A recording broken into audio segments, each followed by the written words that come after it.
interested. So this specific idea of this talk is because I see people around me having these common reactions to this situation, feeding constantly, having lots of snack, and searching for satisfaction in food. But usually food is junk food, and also lots of alcoholic drink or sugary drink.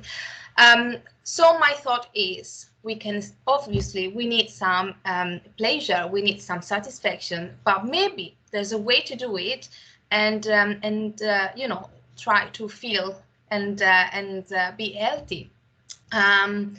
So I know Natalie because we have worked together, and I know she's outstanding. She's exceptional in what she does. So I'm sure she's gonna share many tips, useful tips for you today. And from my side, you will receive some tips about how to feel good on a daily basis without necessarily, wearing something crazy, because this is not what personal style is about. So, Natalie, do you want to start? Do you want to? Sure. So, really, the key thing while we're in lockdown, I mean, the principles are, sorry, I will just turn my phone off. I should have done that earlier. Have someone else? Are exactly the same whether we're in lockdown or in normal day-to-day life. And, it's about having a routine. It's about sort of having an 80-20 rule, if you like. And the 80-20 rule is that, food is information for the body. And therefore, if 80% of the time we're giving it the right information because we're eating the right foods, then for the 20% of the time when we're having perhaps relaxing a little bit more, having a glass or two of wine, maybe having some birthday cake, having some chocolate, whatever it might be, the body isn't impacted as much because 80% of the time we're being consistent, we're having the right kind of foods. And so what we're looking for with the 80-20 rule is consistency over perfection. Okay, I mean, this isn't about perfection, but it's about being consistent with your behavior, with your eating routines. And part of that is planning. If you plan, then you're going to perform well. And therefore, it is about planning your meals, working out what you're going to do when you go shopping. It's no different now. Most things are available in the shops. There's nothing really that we can't get hold of. And so that's one of the key sort of underlying principles, if you like. Around that are the sort of pillars. So we all know that, exercise or movement rather is really key. And I'm not going to touch on that today. We're really lucky in this country at the moment that we're allowed to go out and exercise every day. So my advice would be get out there, get the vitamin D, get out in the sunshine, move your body while you can. There's Joe Wicks doing his sort of online tutorials in the morning as well. There's lots of apps out there. So, keep moving. That's fantastic. But the three sort of things I really wanted to talk about and sort of cover today were relaxation, sleep, and of course diet and nutrition, because these are the things that, although people sort of talk about exercise and nutrition, they forget the other two really important pillars, which are sleep and relaxation. We're not doing enough of those. So really with relaxation, at the moment, we're feeling we shouldn't be as stressed as we were, but there possibly is still an element of stress for everybody. Stress affects the immune system. And right now, we want our immune systems to be working, as well as they possibly can be. So, really stress we want to minimize as much as possible. Stress also depletes lots of nutrients, particularly our B vitamins, and therefore that's another reason why we want to kind of dampen down that sort of stress response. Also, with the stress response, we get an increased release of hormones such as cortisol, which leads to weight gain. So we want to make sure we invoke what we call the parasympathetic nervous system, which is the sort of rest and digest state, that relaxation state. And the way that we can do that is really simply by having more relaxation time. So, watching a good movie that makes you laugh. Laughter is hugely beneficial for the immune system. Listening to music, reading, doing a bit of gardening, or just sit in the garden, is going to work wonders for you. Making time for yourself. There's really a very, very simple technique that everybody can use as well, and you can invoke this straight away, which is the 4-7 breathing technique. The 4-7 breathing technique is really, really simple. You basically breathe in for 4, you hold your breath, and then you release for 7. And you can repeat that for sort of around 15-20 times. And if you do that throughout the day, so you do it first thing in the morning when you wake up, a couple of times throughout the day, if you're working from home and you've got a busy presentation or you're announcing something, you can do the breathing technique beforehand, and that will really help get you into a relaxed state ready for the meeting. And also then before you go to bed at night, before you go to sleep, and you'll find that will also help you relax the body ready for sleep. So that's a really cool thing that we need to be doing, not just now, but even after lockdown as well. So that's relaxation. The other thing, therefore, is sleep. People often forget that sleep is just as important as exercise and diet. We're getting far less sleep now. I think when they did a study of sort of 30, 40 years ago, people were getting up to 9 hours of sleep. Sorry, Natalie. I think Kate is having the mic on. Can you switch it off, please? Because we can hear some noise in the background. Okay, I think you can go on. Yeah. So, 30, 40 years ago, people were getting up to 9 hours of sleep. Nowadays, we're all sort of boasting about the fact we only need about 5 or 6 hours sleep, but that's just not the case. We might be getting by and we might be managing on that level of sleep, but that's not to say that our bodies are working well, and eventually we will see the detrimental effects of that. So in the winter, generally, we need a little bit more sleep, and we are all different.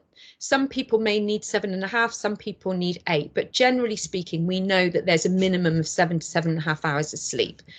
And again, one of the reasons that sleep might be having an issue for you at the moment in terms of how you're eating is that it influences our hormones, and therefore that's our sort of hunger hormone. So a lack of sleep or poor quality sleep will influence your choices of food the next day. You may not realize it, but you're far more likely to reach for the sugary foods, the carbohydrates, because your body's craving energy, those energy rich foods. So a couple of things that do interfere with sleep is sadly alcohol. It may help, you may think it helps you fall asleep, but it will interfere those sort of sleep patterns later on in the night. You're far more likely to wake up. So I'm not saying never have a drink, okay? That's just not, remember the 80-20 rule. But what I am saying is try and get at least 4 nights consecutively where you don't have an alcoholic drink. Alcohol also uses up lots of nutrients, because in order to process the alcohol, we need lots of nutrients as well. So again, if you're eating a really good diet, but you're drinking lots of alcohol, you're not getting that balance. Eating late at night is another thing where it can affect your digestion. So if you're eating sort of after 8, 9 o'clock at night, your body is then trying to process that food, which means it's taking away the energy from those all important body repair overnight, processing memories, repair a lot of body systems overnight. So ideally leaving at least 12 hours. So if your last meal is at 8 o'clock at night, making sure you're not doing anything to start the digestion again. So even maybe some milk in a cup of tea, try and drink black tea or herbal teas at night, leaving 12 hours until 8 o'clock the next morning before you start that digestion process again. And then the thing that I found really helpful, which I don't know, probably lots of people are already doing this, is leaving the screen. So I leave the screen, my mobile phone, downstairs, out of my reach, because I know if I have it in the bedroom, I'm going to look at it, I'm going to be scrolling through, last thing before I go to sleep and first thing when I wake up in the morning. So I now leave it out of reach where I cannot be tempted. And I've gone back to having an old-fashioned radio alarm. And that wakes me up in the morning. And I find that's had a really huge benefit actually in helping me get good quality sleep at night. So, making sure you get sleep. And then finally, in terms of diet and food, and this one's a little bit trickier at the moment, because if you're not used to working from home, then you're suddenly got access to the fridge, and it's like being a kiddie in a sweetie shop. You can constantly go to the fridge. If you're not occupied, maybe if you're furloughed or you're not working, also maybe your daily routine has changed, and therefore you might be becoming a little bit bored. You may not have a good routine set up. And one way to sort of monitor what you're eating and working out why you're eating is thinking about, are you mouth hungry or are you tummy hungry? Okay, and there's a difference. I know it sounds weird. If you are mouth hungry, then chances are a piece of chicken is not what you want. You are far more likely to be looking for chocolate, biscuits, cake, crisps, and that would indicate that you are mouth hungry, not tummy hungry. Okay, because if you're genuinely tummy hungry, you know the signs, you kind of get a bit of a rumble in your tummy, maybe, you know, a piece of chicken, some hummus, whatever it might be, would really satisfy you rather than the sweet things. So that's the first kind of test. Check to yourself, are you mouth hungry or tummy hungry? Then think about, are you possibly thirsty? We often mistake thirst for hunger. And so therefore, you know, go and have a glass of water. Yeah, good cue. Go and have a glass of water. You made me think about it. I am thirsty now. Yeah, and especially while the weather's really nice at the moment as well. So go and check, go and have a glass of water. If it's not water, maybe go and have a cup of tea. Make yourself a cup of tea. Mint tea, cinnamon tea. If you're after something sweet, a licorice tea is really good as well, because it can sort of offset those sweet cravings. Have you breathed? Do some 4-7 breathing. If you've done all of that, then maybe you genuinely are hungry, in which case, are you actually eating enough at meal times? Are you getting enough protein? Protein is the real key to a really good meal planning, and stopping yourself from feeling hungry in between meals. So making sure that you've got protein at breakfast, lunch and dinner. And so at breakfast, it might be things like eggs, it might be nut butter, something like that. Making sure that half of your plate is always filled up with good vegetables, a quarter of your plate with protein, and a quarter of your plate with a good complex carbohydrate, so whole grains, for example. Making sure you're getting that rainbow of fruit and vegetables, because they all provide the body with something different in terms of nutrients. So if you're eating the same thing every day, you're not getting that wide range of nutrients. So you really need to think about planning your week of food to make sure you get as many different things in there as possible. If you've done all of that and you still need a snack, because we are all different, and therefore some people may need smaller meals throughout the day. There are some health conditions that people need to eat smaller meals throughout the day. Then fine, plan your snacks, but make sure they contain a high source of protein. So that could be things like an apple, a sliced apple with some nut butter. It could be some slices of vegetables, so carrots, celery, pepper, that kind of thing, with some hummus or some nut butter. Could be a hard-boiled egg, could be a couple of slices of chicken or turkey. Oat cakes are really good, and you can have hummus or avocado or nut butter on those. A small pot of Greek yogurt or natural yogurt. You know, you can even make these energy balls, these little balls that are mixed up with, you know, nuts and seeds, which are fantastic. Lots of healthy fats there. A little bit of cacao powder as well, if you need that chocolate hint. You can make those up. There's lots of recipes. Put them in the freezer.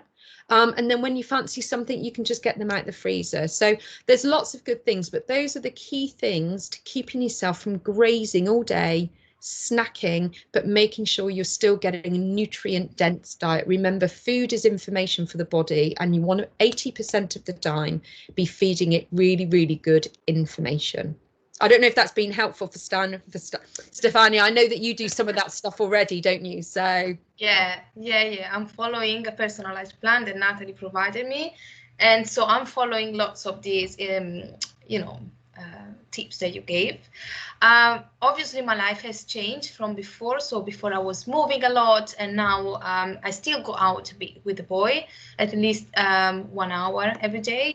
But I don't do the same amount of steps I was doing before. So like before, I was one of the people that I needed to have a snack quite frequently. Like now I don't, which is good. So I tend to eat only for the 3 main meals, so breakfast, lunch, and dinner.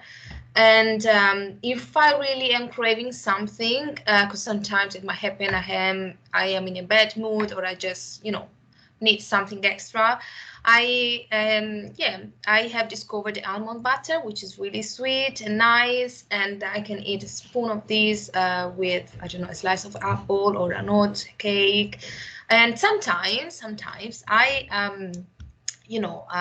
give myself a tiny piece of dark chocolate, especially when I want to drink a good coffee and I want to relax a bit. So that is giving me, again, it's not maybe the best thing to boost my energy, but it boosts my spirit a bit. So Absolutely, and it's part of that 80-20, and it's also that relaxation. So you're not doing it all the time, which is great, but also you're sitting down, you're taking that time to relax, you're having that cup of coffee, and that, you know, does wonders. And we really need to sort of embrace that while we've got this opportunity and put some of those good habits in place, so that hopefully we'll never go back to grabbing a coffee and walking down the high street, you know, slurping it. We'll sit down and have a coffee with friends or with company and really enjoy it. So yeah, I mean, you know, you're doing great. That all sounds brilliant. Thank you. So at the beginning of your speech, you were talking about how important it is to have a routine, to plan your routine, and also you were talking about the stress and how it can affect the way we feel actually. And this is very true. So what comes to me today, the first tip I want to give you is to keep your routine also for what is your look. So I call it a beauty routine, but we have a man here. So for men, for example, if you were shaving every day, just keep on shaving every day. Just because we don't meet people every day like we were doing before, we don't have to think that we need to stop doing what we were doing before just because the others are not seeing us. We should primarily doing it for ourselves.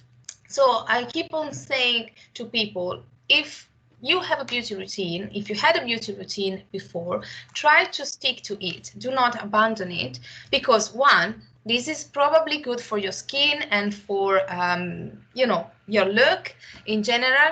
This is probably good for your spirit because it's making you feel good. It's making you feel like you are living a normal life, a normal situation. And and also you can also try to do something extra because you have time now maybe to do things that you couldn't do before, and also you have time to experiment something new. And why not to treat yourself? Why not to turn this situation into an opportunity to give yourself that extra you know, treatment? So for example, I'm here sharing with you my my beauty routine. So apart from the whole range of skincare products that I have, this is one of them. I use, for example, Arbonne, which is a vegan and cruelty-free product that I find outstanding.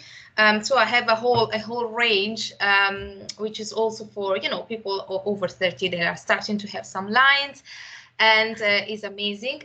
That was my beauty routine before. So every day I used to apply the same product, and I keep on doing it. And on top of that, I have also add something extra. So for example, again, because I'm aging, I'm starting to have some little spots. I bought these counter spots products, again from Arbonne. You don't know, you might believe it or not, is it working or not, I don't know, but it's something that makes me feel good and that I'm happy to apply every night before going to bed. And this is another new addition to my beauty routine, which is a rose jade roll. And you just have to pass it in your skin. It helps with the puffiness, they say, around your eyes or with the lines. And you know what, once again, it might work, maybe it doesn't, but it's relaxing. So it's a 5-minute time that I give to myself extra every day, and it makes me feel good even just doing it because it's relaxing. And then another thing interesting, because again, we were you said before, go out, take the vitamin D. I think many people now are missing, not going out, are missing vitamin D and also maybe some minerals and also some other vitamins. So for example, I bought this, which is a multivitaminic powder. Oh, someone else is joining now. Welcome. And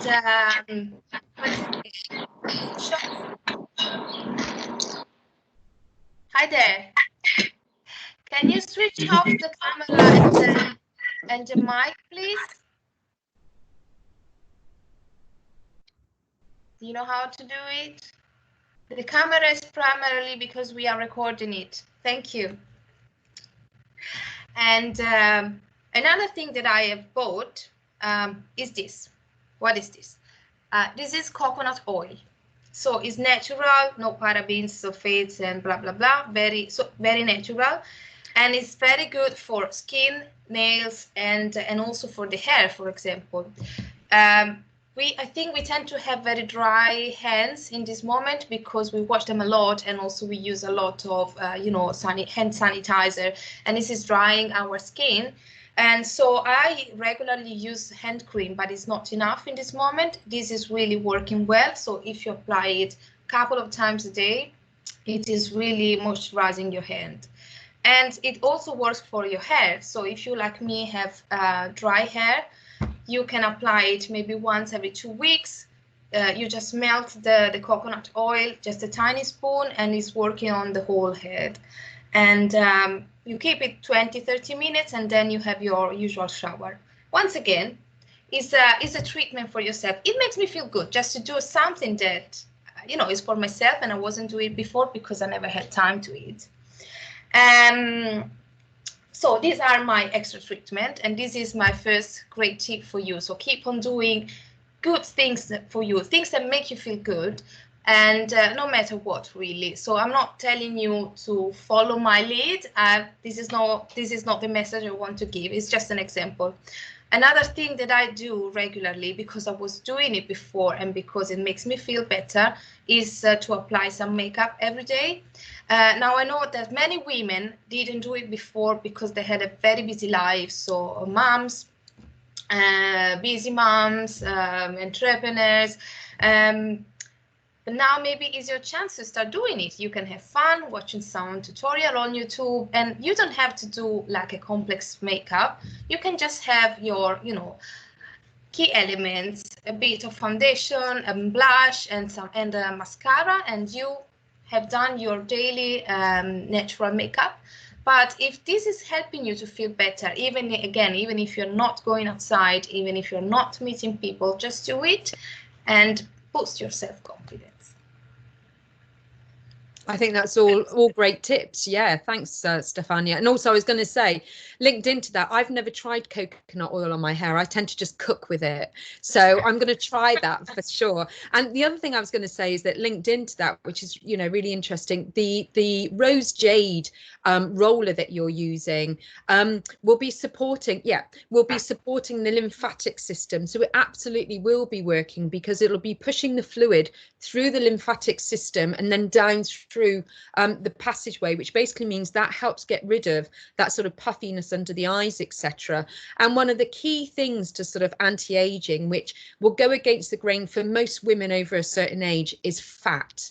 If you're of a certain age, like myself, born in the 70s, you would have been told to avoid fat, it's like low fat diet, etc. But fats provide us with hormones. All of the hormones in our bodies start from fat, so they're really essential. So we really need those for the skin and for the bodies. But also the reverse of that is sugar is an absolute anti-nutrient, and it's a skin wrinkler. So if you're busy out there eating lots of low fat foods if you take the fat out, you take the taste out, so you have to replace it with something which, generally speaking, is sugar and lots of other nasty things. And so it doesn't matter how many beauty products you're using, you're wasting your money if you've then got a high sugar diet, because the wrinkles are just going to keep coming and keep coming. So that's another thing. And then also fluid. Water is absolutely crucial for having good skin too. So, you've got to keep up that water. And I really like the fact that you're using natural products, because what a lot of men and women don't realize is that all of these products that we use, chemicals and the chemicals around us, which we can't avoid in the air, but also all of the chemicals we use at home, are what we call endocrine disruptors. So the endocrine system is the hormone system, and so they all disrupt the hormones. So for women that are busy putting spray under their arms, deodorants, they're using hairspray, they're using chemicals on their face, they're using lots of beauty products, they're using smelly bath salts and all of this kind of stuff. You're building up a whole load of chemicals in the body that can affect your hormones and put them out of balance, which is why we then end up with things like, PMT, we end up with fertility issues. That goes for men as well. Fertility is not just women, it also affects men as well, etc. So I think that's a great thing. there's Arbonne, there's lots of other natural products, but if women can and men can start making the switch to much more natural products, then I think they'll really see the difference. So yeah, I think that's a great idea. Good. And I just wanted to add another little tip. Well, it's little, but it's big.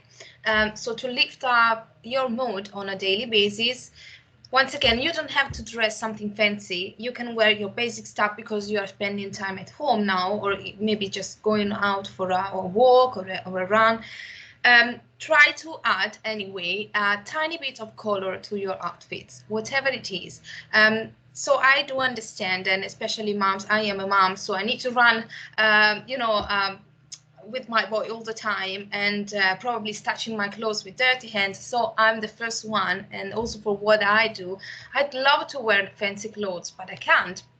So I wear very basic clothes, and most of them, I admit, are black or blue or gray, because again, they are going to end up stained at the end of the day. But what I try to do is to wear color in any other way. So again, for me, it's makeup. Even just, a lipstick is making the difference. But for everybody, men and women, it can be everything really, from a t-shirt or from accessories if you want, a scarf if you go outside, necklaces if you like, headband, whatever. You won't believe it, but color can really affect our mood enormously.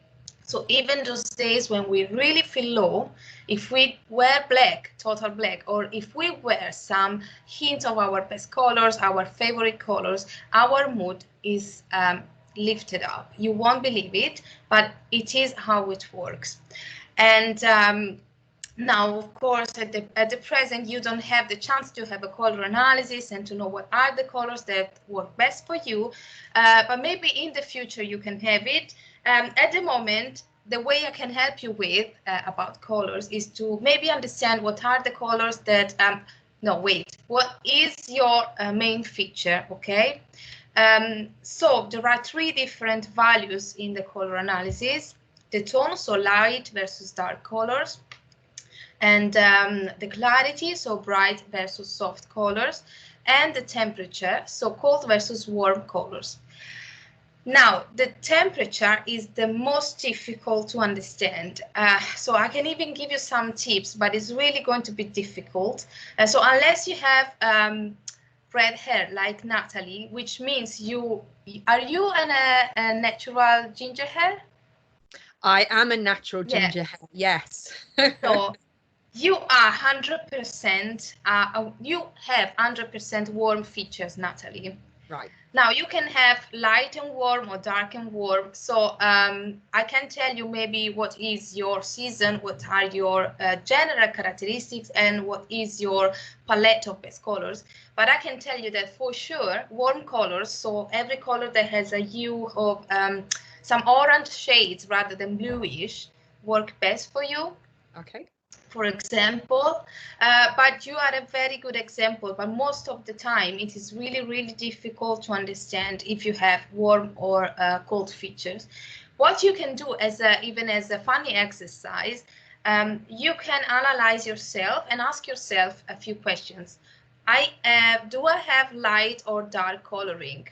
I have, for example, general light coloring, so I will tend to look better with light colors rather than dark colors. I can show you a little example. I hope you can see me because the light here is not the best because I have light on the back. But for example, can you see me well? Yeah. Okay. So for example, this is a light pink. Okay, I'll try to do this. And this is a dark pink, okay? So I think for me, this is working really better. I think I look fresher when I wear this, and I think I also feel fresh. I can feel it. If I look at myself in the mirror wearing anything in this color rather than this, I feel better, okay? So usually what happens is that if you have dark hair, dark eyes, and dark skin, but also fair skin, but you have anyway dark hair and dark eyes, you are most likely a dark person. So you have dark features. So most likely dark colors are working best for you. And as for bright and soft, here is a bit more tricky, but you can get there. So let's say that if you have naturally very high contrast, so I don't know, very light eyes and very dark hair, most likely you're going to have bright features because you have high contrast. So bright colors probably will work best for you rather than soft muted colors. Here is a little, again, another little example of a soft color. This is a light blue. I try to me because I, for example, have soft contrast, so muted colors work best for me. And this is instead of bright colors. That, can you see it well? It doesn't work on me. It's too strong for me. So when I wear something like this, it overwhelms me. This is working much better, okay? So generally speaking, if you think you have soft contrast, muted colors, so colors that has a sort of gray layers on top, probably works best for you. And if you have high contrast, probably bright colors work best for you. And trust me, this is another, this is a fun exercise that you can try to do. And again, I'm not giving you the, the secret to understand what is your palette of best colors, but it's something you can try to do. And we get there with the third tip later on, analyzing your wardrobe. And this is something that can help you to do that. But I'll get there later on. Do you want to add something, Natalie? Well, I think I need to go and look at my wardrobe edit after that, actually. Yeah, it's really interesting. When you're talking about colour for men and women, would you be talking about the colour needing to be up around your face, or can the colour sort of be anywhere on the body? That can be anywhere on the body, but we image consultants used to, we believe that everything that goes around your face is what really works. Because first of all, when you look at the mirror, when you also meet people, even virtually, the first thing that people notice is your face, and also yourself. You notice your face, your look in the mirror as first thing, and it also is where most of our features are concentrated. So from the eyes to the lips to the hair, and this is also where maybe the color is having the greatest effect, because it can also help incredibly to reduce, to give some magic to our face and reduce the black circle or the lines. So it can really make you look healthier and also a bit younger, fresher. Ah, interesting. And one other question I wanted to ask: does your colour change as you get older? So, for example, I'm noticing as I've aged, my hair's got a lot lighter. It's not as deep red. The pigment's sort of fading. And so although I don't colour it, it is gradually getting less and less colour. So as we age as men and women, of course, we can highlight our hair, colour our hair. But do your colours change as well? Or are you generally the same colour all the time? So there are two different notes. We change our colors. If you just think about the hair, your hair get gray. So you change your color. Your skin tone soften. Sorry, but and also with aging, also your eyes can soften a bit. Yeah. So we change our color. Normally, 90% of people don't change their general characteristics.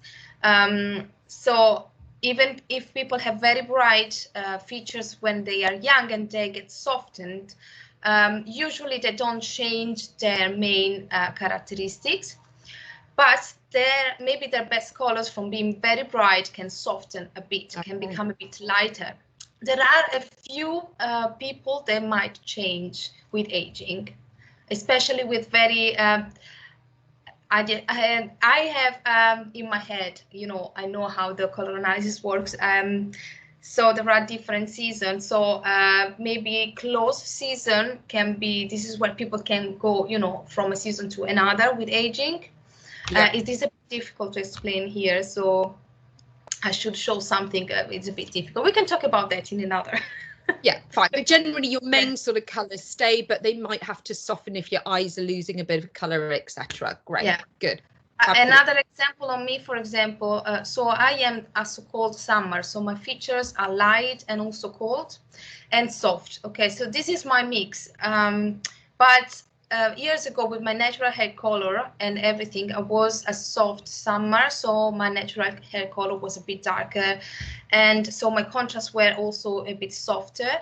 And now with aging, so I am highlighting, but I'm naturally developing gray hair.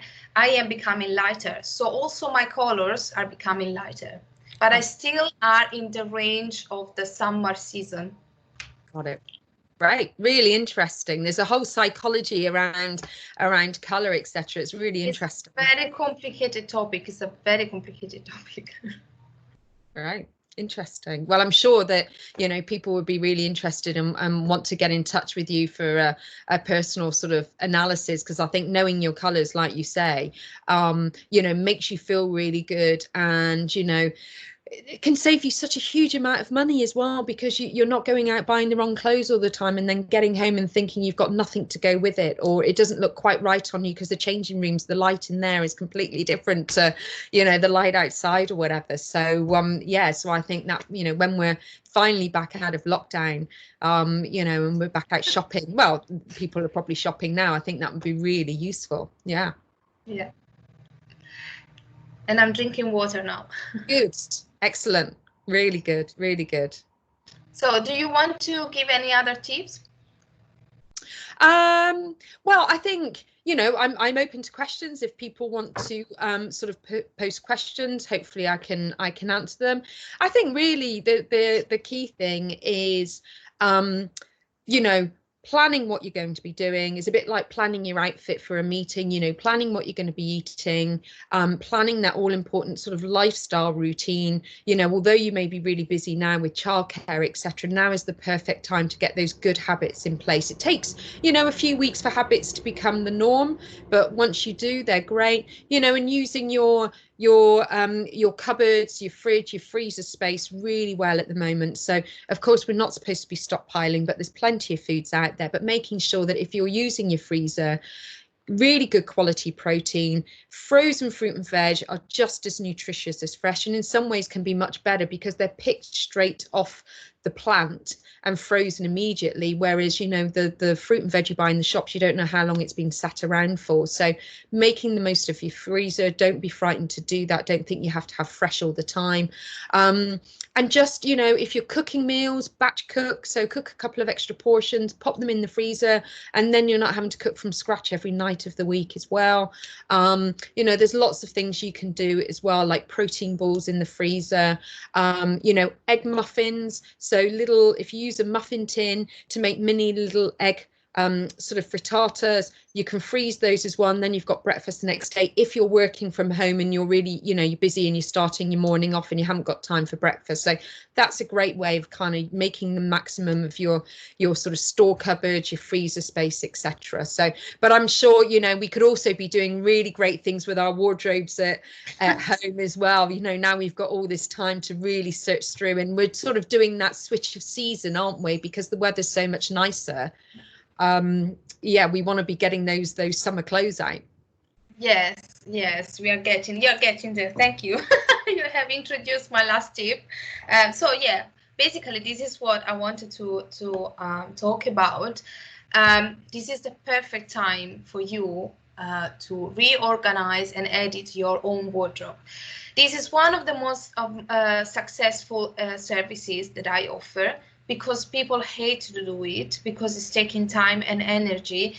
But now you have time and probably also energy, especially if you follow Natalie's advice on food. And it's not that bad as you might think. It's just, you know, the mindset starting it is the worst thing. So you are thinking, oh my God, I don't want to do it. But let me tell you this, 90% of people have a wardrobe that is full of clothes, but they only wear a very tiny percentage of them. because I don't know, it's just the fashion system. So we are brought to buy new clothes every year, every season a lot. And maybe this is a sort of, this situation is a sort of blessing on the fashion system side, because it stopped the system. So we are forced not to buy anything new. I mean, we can still buy online, but I guess 90% of people are not buying anything new unless they really, really need. And so what best occasion to stop and reorganize your wardrobe? It is not that difficult. So first of all, I suggest you to do it by category. Take everything out, first all the tops and then all the bottoms, and then I suggest you to do it also with underwear and shoes and outerwear, because we really tend to collect things over the years, and we just don't wear them. Either because they are out of fashion, we put on weight, we lost weight, or we don't like them anymore, they're out of fashion. I told it already.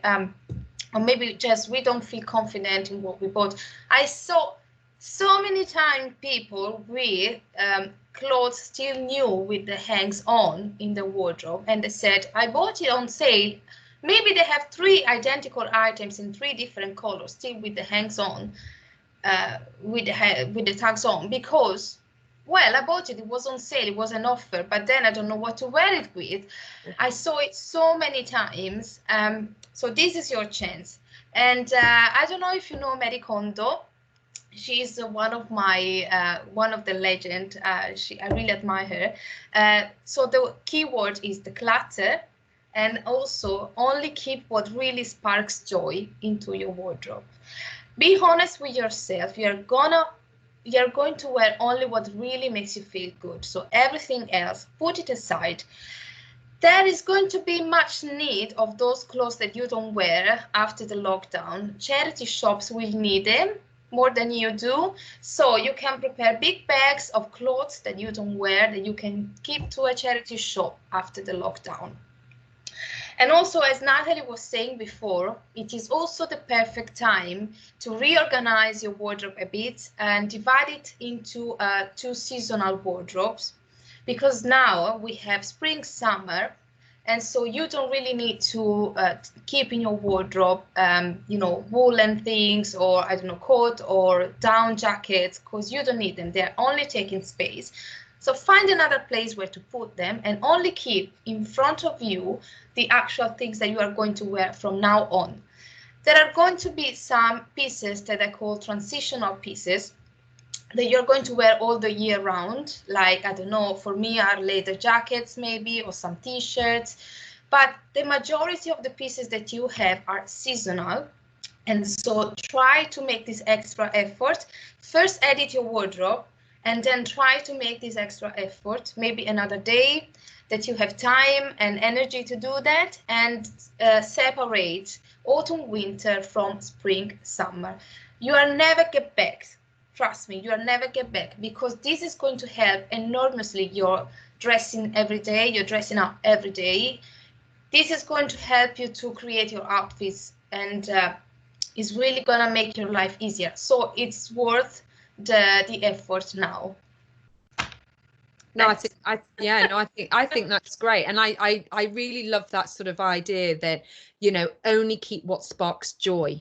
We all know, we all have those couple of outfits, maybe a top or a blouse, or I don't know, a scarf or a belt that just you put it on and it has great memories, or it makes you feel happy or whatever. And I think that's a great tip, is just fill your life full of great things. I mean, and I also agree with you in terms of, right now there's a lot of people out there that are really struggling, and therefore if you've got clothes that you can, even though the charity shops are closed, there's lots of people that are doing sort of community work that will be grateful for it. So it may be that somebody in your area would take the clothes away from you and free up that space, and the idea with decluttering as well is that it frees the mind. It sounds a little bit woo-woo, but if you've got a space in your wardrobe, if you've got space in your house, if we get rid of some of the clutter, it really frees you up, and use that space for things that you love,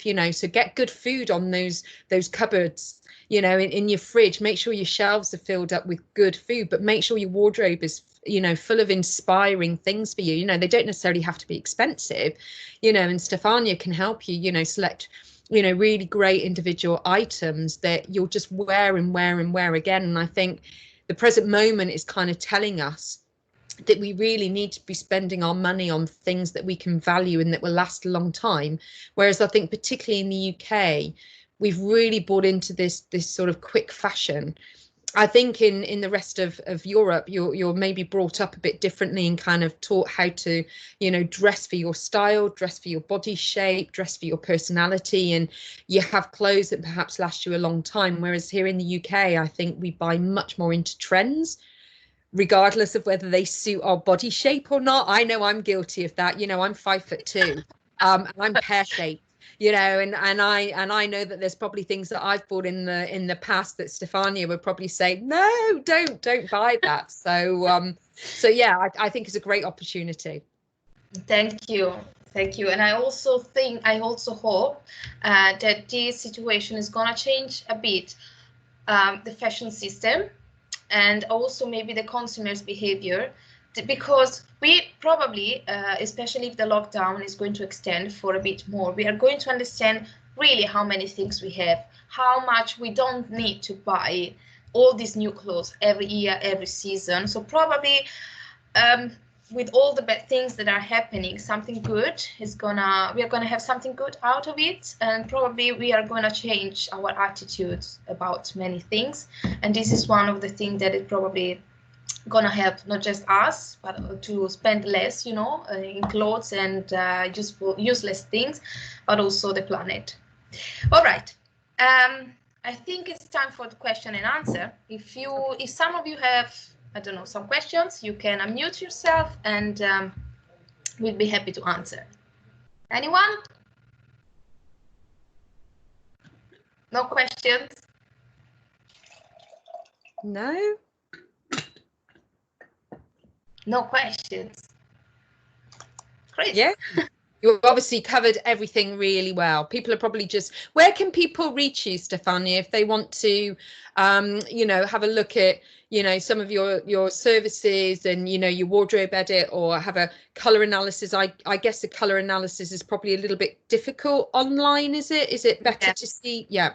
Good question, because I can see lots of competitors or other personal stylists that offer an online color analysis. I don't believe it is reliable, so I'm not going to offer it. Though I have an online service which is, you know, running at the moment because of the situation. I can give, again, based on the 3 values that I said before, I can help you to give a hint about your general features, but I don't do a proper color analysis online because I don't believe it's reliable. Okay. But and you have other than sorry, go on. No, other than that, I was about to tell that maybe tomorrow, this evening or tomorrow, I'm gonna send an email to the attendees of the event sharing our contact. So if they want to get in touch with any question, or I don't know, you know, other things, services, informations about us, they can do that. And right.